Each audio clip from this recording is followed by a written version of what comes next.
교우들에게 큰 은혜가 되신 것 같습니다. 그렇습니까? 예. 우리 주님의 이름이 영화롭습니다. 영화로운 주님을, 그 이름을 찬양하고, 그것도 오늘만 찬양하는 게 아니에요. 영원토록 찬양하는데, 영원토록. 사실 여러분, 예수님이 십자가에 돌아가셨는데 그 당시 십자가의 처형은 아시는 대로 아주 극악무도한 죄인에게 내리는 가장 심한 처형 방법이었습니다. 그렇게 예수님이 십자가에 돌아가셨어요.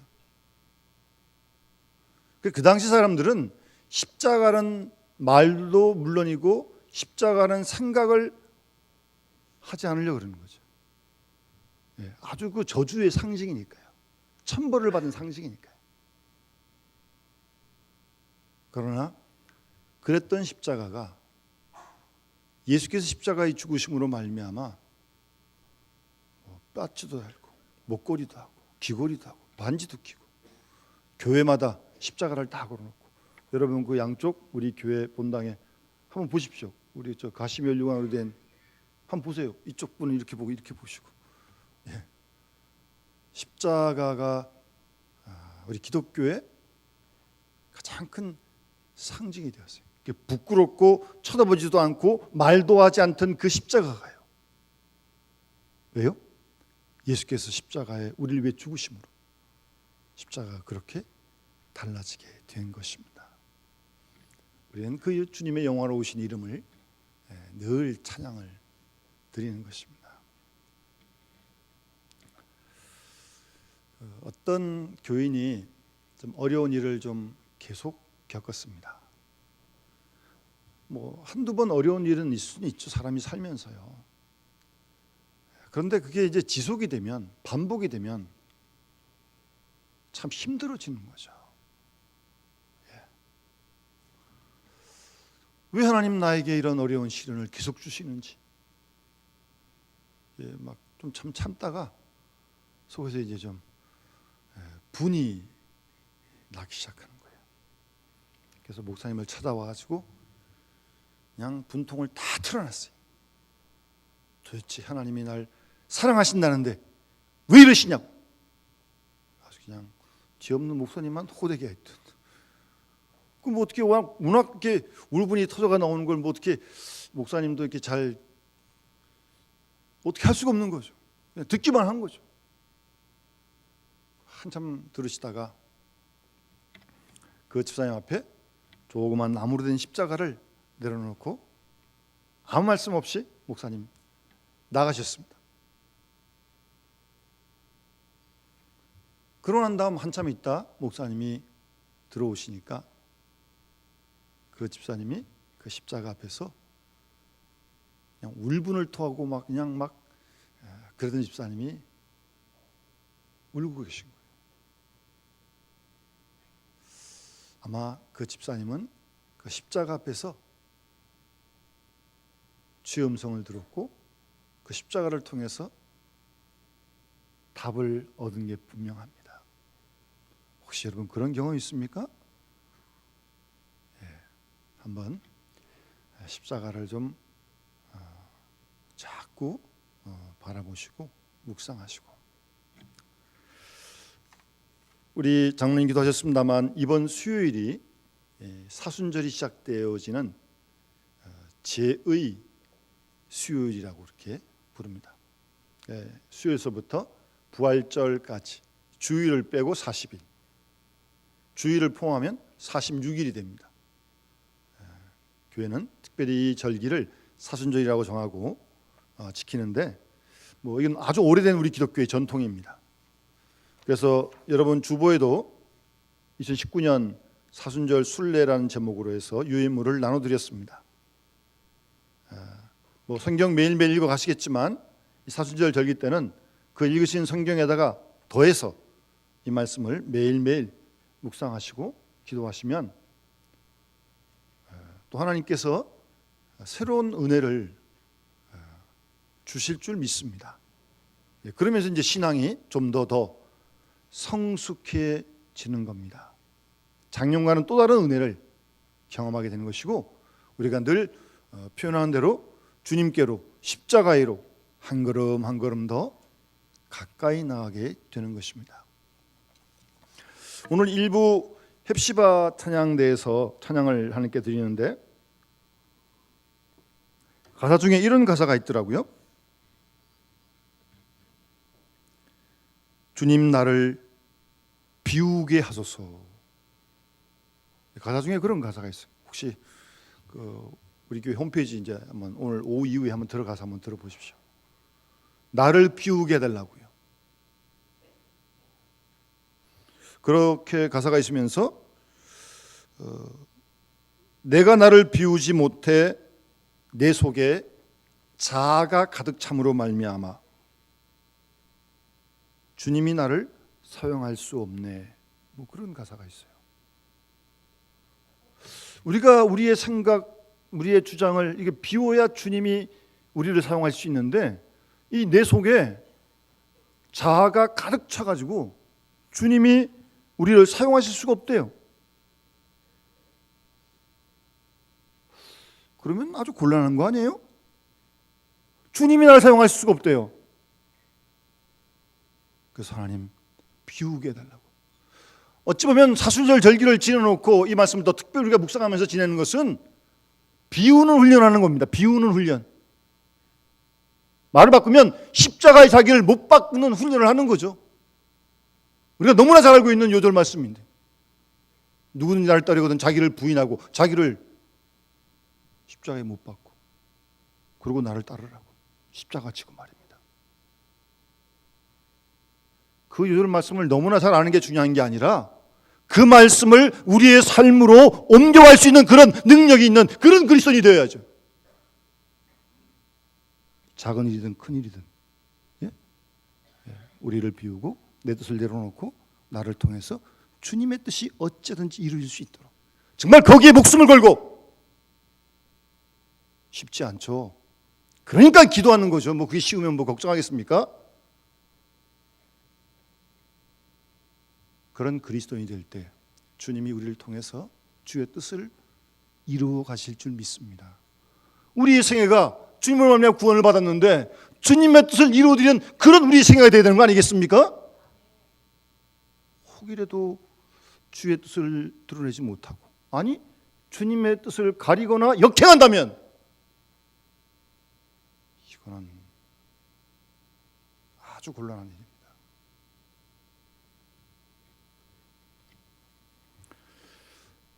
여러분 두 가지 질문을 신앙생활 하면서 늘 하시고 잊지 마시기 바랍니다.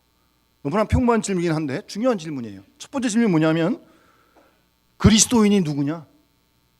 여러분 그 질문을 계속 스스로에게 하십시오. 그리고 대답을 하십시오. 성경에서 들은 대로 배운 대로 그리고 자신을 돌아보세요. 내가 성경에서 말씀하시는 그런 그리스도의 모습으로 지금 잘 가고 있는지 오래 믿냐가 중요한 게 아닙니다. 하나님이 기뻐하신 모습으로 신앙생활을 해야죠. 그리스도인이 뭐냐?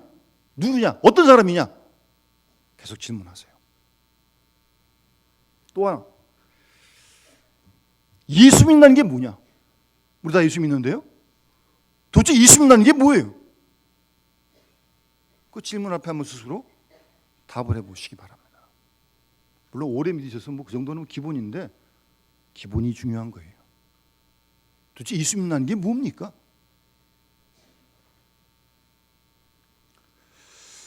한간에 어떤 사람은 예수 믿는 걸 가지고 그 사람의 도덕 생활을 기준하기도 하고 뭐 그의 정직함이나 성품이나 그런 것들을 가지고 말하기도 합니다.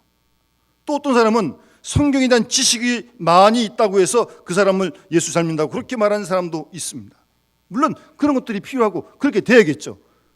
그러나 그것만 있으면 정말 예수 믿는 겁니까? 우리는 다시 한번 질문해야 합니다. 그리스도인이 어떤 사람이냐? 예수 믿는 게 뭐냐? 여러분 길가에 가면 영등포역 근처에도 그 어떤 이단들이 많은데 무슨 테이프도 주고 뭐 얼마나 열심히 그들 남들을 전도하는지 몰라요. 그런데 저는 한 번도 그 이단들이 주는 뭐 책이나 테이프나 말 속에 십자가라는 단어를 들어본 적이 없습니다. 여러분 들어보셨어요? 뭐 이만희 씨가 십자가 얘기합니까?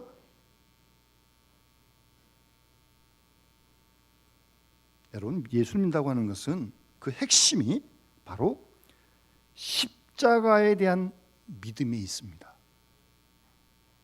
십자가에 대한 우리의 믿음에 있다는 사실을 한시도 잊지 말아야 합니다. 십자가를 어떻게 받아들이고 있느냐, 십자가를 어떻게 이해하고 있느냐, 바로 그것이 예수를 믿는 겁니다. 이단들 십자가 얘기 안 한다는데요? 십자가 얘기 안 하고 어떻게 구원의 복음을 전할 수 있습니까? 그러니까 이단이죠. 다 변질된 겁니다. 그래서 많은 신실한 신학자들은 이런 말을 합니다. 요새는 신학은 많아도 십자가가 없다. 설교는 많은데 그 속에 십자가는 없다. 어떤 때는 윤리도덕을 이야기하고 또 어떤 때는 복받는다는 말로 일관하고 있다는 겁니다. 십자가를 말하지 않아요. 신학이든 설교든. 그것이 위기라는 겁니다.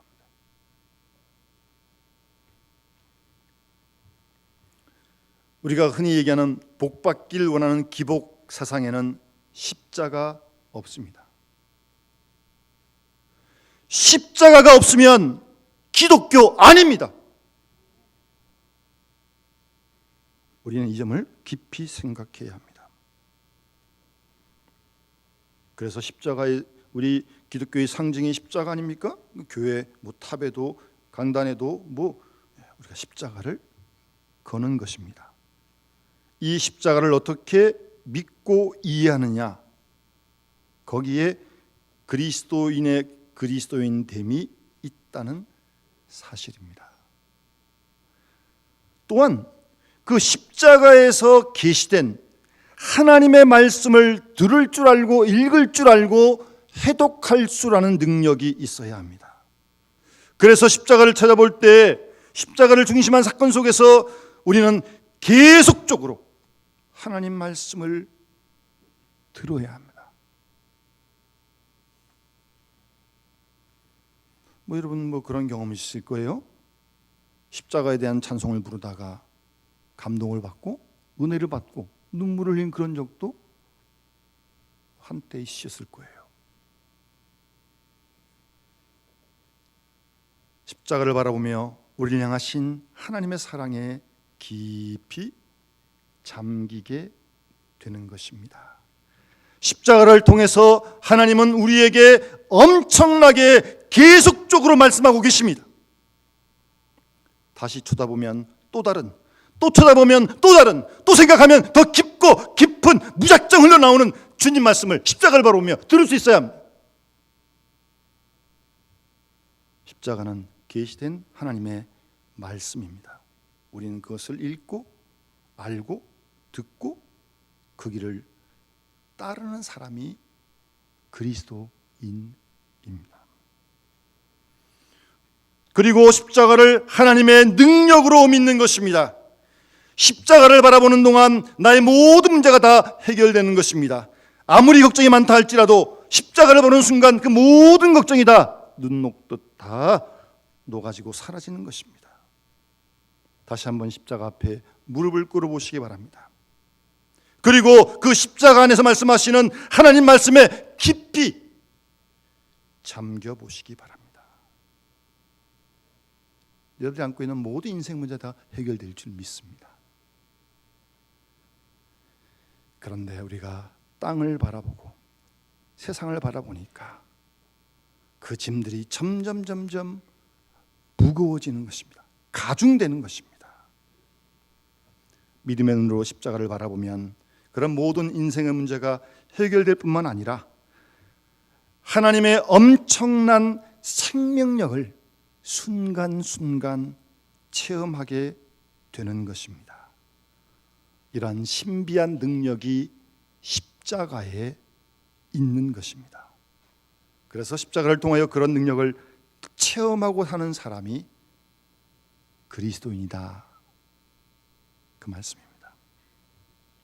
오늘 본 말씀 보시면 24절 말씀에 사도 바울은 십자가에 못 박힌 그리스도가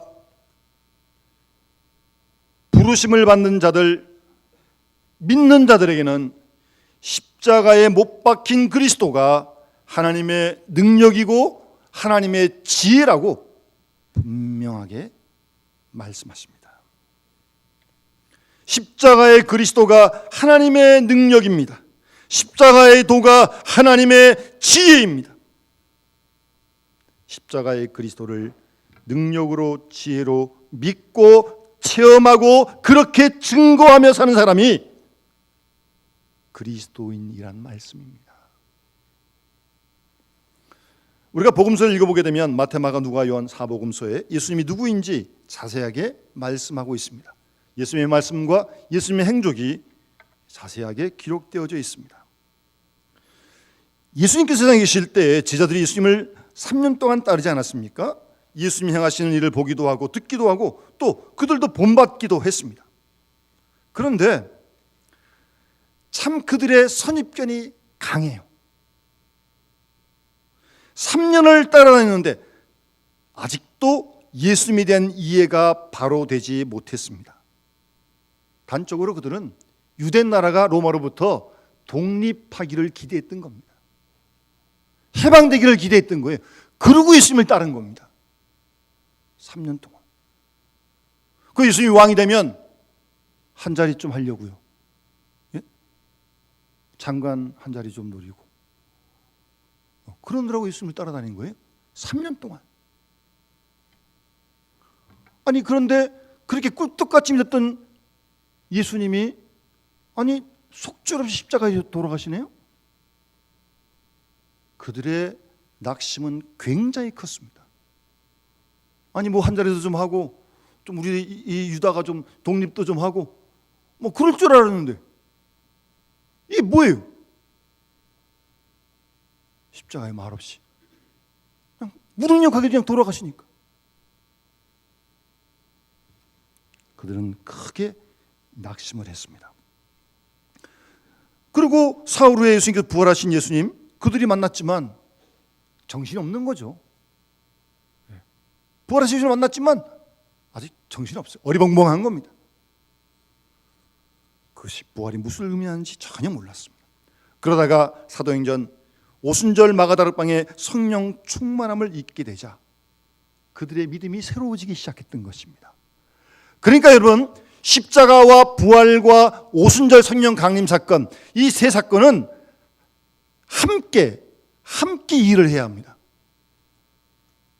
일직선상에서 말입니다. 그러니까 오순절이 없는 부활 사건은 그냥 하나의 사건일 뿐이고요. 부활 사건이 없는 오순절은 신비주의에 빠지는 것이고요. 또 부활이 없는 십자가 사건은 절망적인 거죠. 그러니까 십자가 사건과 부활 사건과 오순절 성령 강림 사건은 함께 우리가 일직선상에서 묶어서 이해해야 바른 신앙을 가질 수 있다는 말씀입니다.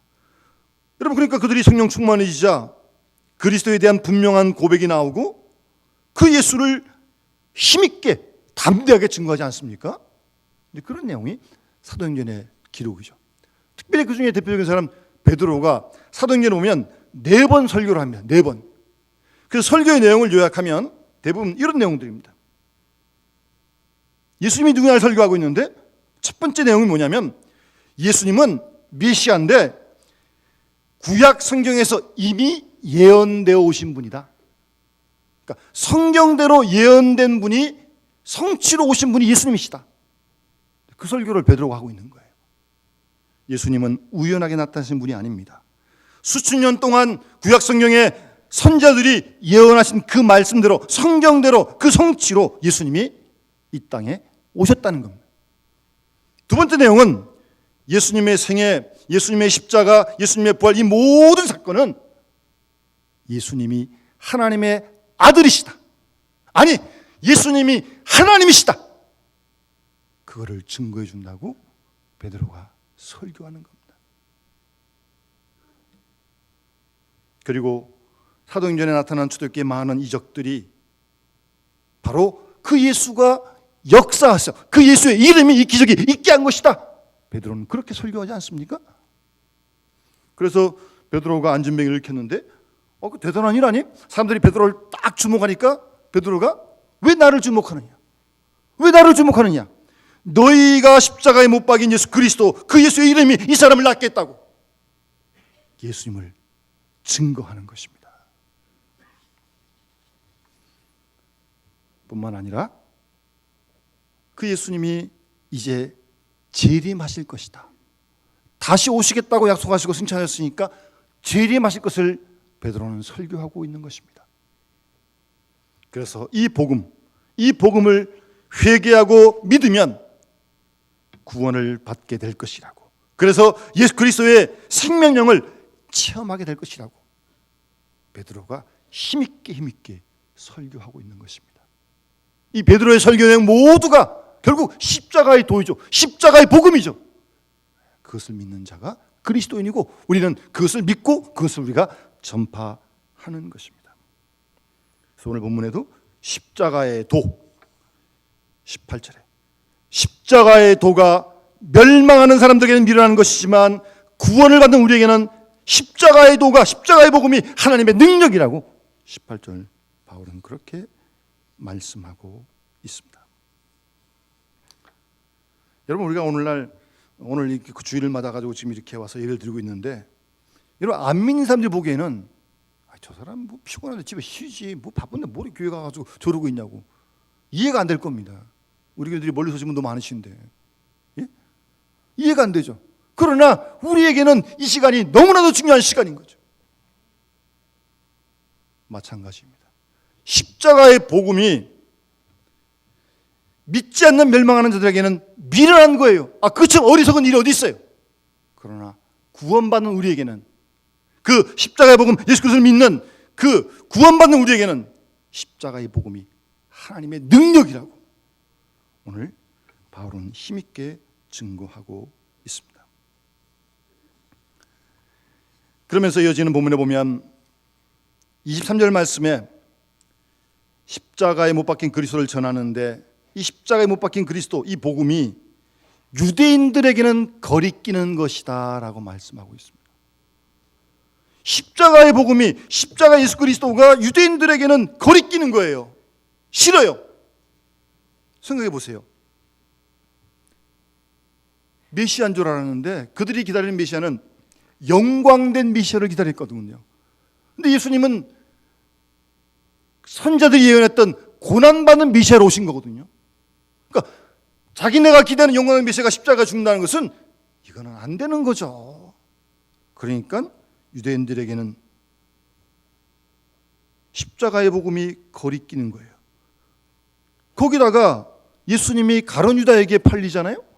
가룟 유다가 누구예요? 예수님 제자 아니에요? 아니, 제자한테 팔리는 스승이 무슨 메시아가 되겠느냐? 이거 믿을 수 없다. 거리끼는 거예요. 기적을 바라는 유대인들에게는 십자가 예수가 거리끼는 거예요.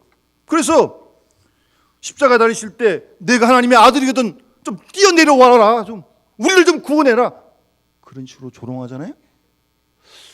그때 예수님이 뛰어내려왔으면 어떻게 하셨을까요? 그래도 안 믿었을 거예요. 그 사람들은 놀라긴 했겠지만. 예수님 찌르는 이 군병들, 돌 던진 사람들 좀 어떻게 확 좀 어떻게 해버리시지, 이 하나님이 뭐 힘도 없냐고 그렇게. 십자가 예수가 기적을 바라는 유대인들에게는 거리끼는 거예요. 거리끼는, 그러니까 안 믿죠. 무능하다는 거죠. 반면 지혜, 철학을 말하는 이방인 헬라인들에게는 십자가에 못 박힌 그리스도가 미련한 거예요. 미련한 거예요. 여러분 아시는 대로 헬라 사람들은 철학하는 사람들 아니에요? 그것도 철학이 거기서부터 시작했고요. 이 로고스, 도라는 말도 철학적인 용어거든요. 그걸 이제 요한도 따오고 그랬는데, 말씀이 태초에 있었다, 이런 말씀이 하나님이다, 요한은 그렇게 말하거든요. 근데 하여튼 그 용어는 어떤 철학적인 용어예요. 그러니까 철학을 하는, 지식을 추구하는 헬라인들에게는 제일 받아들이기 힘든 게 뭐냐면 성육신 하셨다는 겁니다. 하나님이 인간의 몸을 입고 이 땅에 오셨다는 거예요. 원래 헬라 철학 이원론적으로 얘기하면 영은 선한 것이고 육은 악한 것이거든요. 하나님이 어떻게 육을 입고 이 땅에 오시냐는 거죠. 그러니 성육신을 믿을 수가 없는 거죠.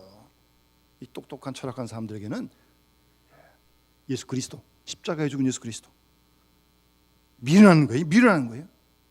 전혀 받을 수가 없는 겁니다. 그러나 구원받는 우리에게는 십자가에 못 박힌 예수 그리스도가 하나님의 지혜고 하나님의 능력입니다. 우리는 십자가를 통하여 우리의 속죄를 경험합니다. 죄사함을 경험합니다. 중생을 경험하고 그리스도인됨을 경험하고 십자가 앞에서 우리가 겸손해지는 능력을 체험합니다. 십자가로 인하여 우리는 강해질 수 있고 원수도 사랑할 수 있고 죽음도 조금도 두려워할 수 있는 능력을 십자가를 통해서 얻게 되는 것입니다. 뿐만 아니라 그 복음을 담대하게 증거합니다. 그리고 십자가로 인하여 우리는 무한한 자유를 십자가 안에서 누리게 되는 것입니다. 그러니 이 십자가가 구원받는 우리에게는 하나님의 엄청난 능력인 거죠. 그래서 오늘 말씀을 근거로 해서 우리의 믿음의 형태를 한번 나눠보면 이 표적을, 기적을 구하는 믿음이 있어요.